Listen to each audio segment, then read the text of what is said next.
Welcome back to another episode. This one I'm going to be talking about safeties. A lot of people, a lot of players, I think try more the aggressive side when it comes to things, and when it's time to play some safeties, it can be easily overlooked very, very quickly. So a couple of small little things today are going to help big time next time you play a game of pool. So situation here, we are on reds. I do see a lot of players try and tuck up into their balls here. Something sort of like, let's just say it's something like this. Okay, they get down there and they've got your opponent, yes, in trouble. There's a good chance I'm going to get ball in hand. But the issue here is you're not actually gaining a bit of an advantage here. You are to a certain extent, but right now, what I would be doing here is actually opening them up a little bit. So if they get out of it and miss, and you get ball in hand, you still have to now pop this one in there and open up these balls.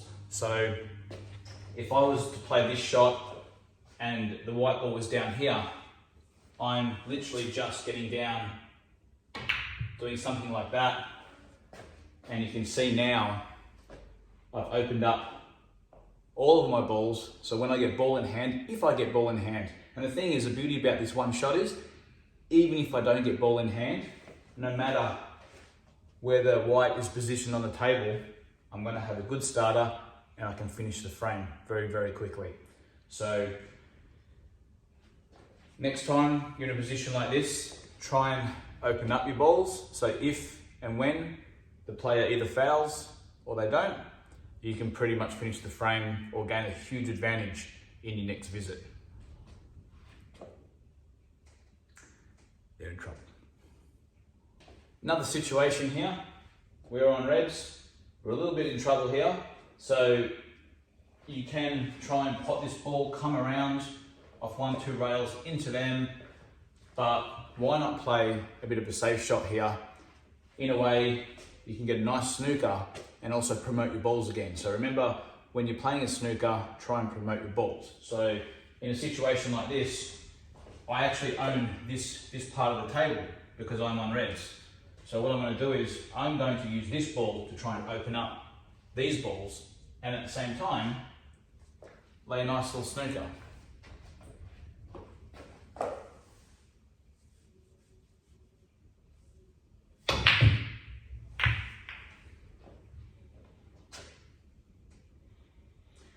So pretty much something like that. Now, let's just say that was, where it is now, they're actually still in trouble. No ball actually goes here. They can't even get that under there. And you can see how I've actually turned the game around very, very quickly, even though I've actually left them on a little bit. So let's just say that one was just in there. Well, now it's definitely game over, but even if it wasn't, and it came out a little bit like it was, and they could just see this ball or just see this ball, it doesn't go anyway. And you can see how after playing one quick shot, how I've turned the game around dramatically into pretty much my favor, where before, the way the balls were, I was in big trouble. And I didn't want to pot this red and come around off 2 and go into that, because all sorts of things can happen. I could have nicked off those reds, gone in off, I could have missed them completely, and now I get rid of one of my soldiers on the table, on the battlefield. So doing it this way, I put pressure on my opponent and make them, in a way, a little bit nervous, or make them now do something a little bit silly to give myself a better opportunity at winning the frame. So, really good example, this one. We're on reds, these 2 reds are slightly off, so even if I hit it, it's going to jaw and they're not going to go in. My opponent is on yellows, they get it, the black's sitting over the pocket. So whoever now literally pots their next ball will win the frame. We're ended up in this situation. Do not, even in a way, even if this was over a little bit, say over the hole like that, so you couldn't go in off, and you went up and down the table and knocked that in, you're actually still in a little bit of trouble here. So what I would do here is, if you're in a position like this, you're going to take a risk here and give them another go at this yellow. But the thing is, by rolling up to these balls, so if it's something like this, all we're doing is just rolling up like that. We're opening it up. Now that one's sitting there nicely and that one's sitting there nicely. And all we're doing now is saying, okay, the moment you miss, I win automatically, okay? You don't want to be going up and down, accidentally fouling or anything like that. The chances of you going up and down and hitting it, yeah, that's good. But winning from there is going to be hard also. So take the risk now. That shot there is possibly a 1 in 10, realistically. You know what, even if it was a 1 in 7 or a 1 in 6 or a 1 in 5, it's still, the odds are in your favor. So at the end of the day, if they're going to get down and play this shot, there's a good chance that they're probably going to go in off. And even if the yellow was here, you know, or it was just here, you can play this shot with your chances are very good to actually getting back at the table. So let's just say they get down and, all right, so I've missed that by a mile, and you can see, even if I set it up again, put it here, it's just a hard shot. And you can see that white ball's traveling actually nearly in off, like what I was talking about before. So now it's pretty much game over for yellows. So risk versus reward.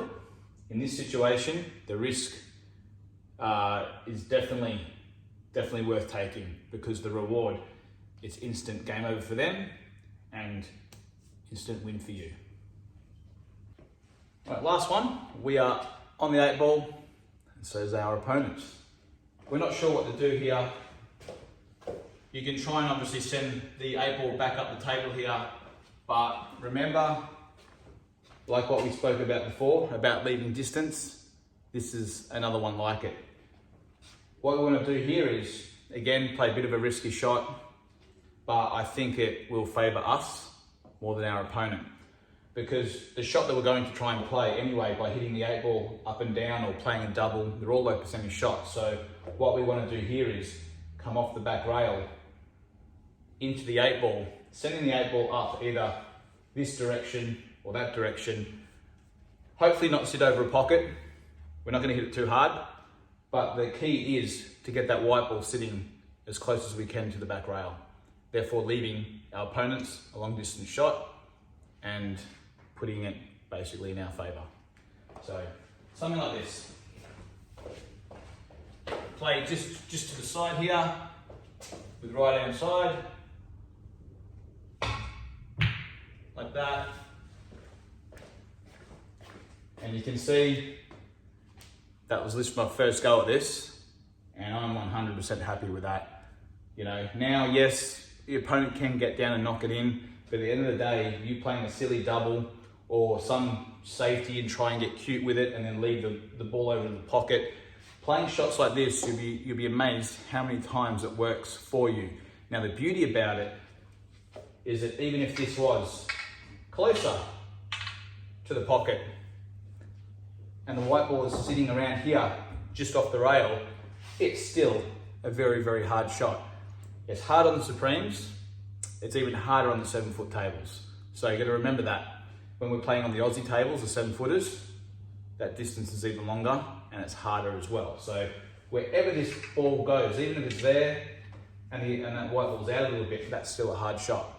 So something to practice as well. Remember, you're just coming off the back rail with a bit of side into the object ball and you're getting a good white. Remember, these rules are all about the white ball. Hope you like those 4 tips. Please, if you like and subscribe. And as always, I'll see you on the next one. And also don't forget to share. Cheers.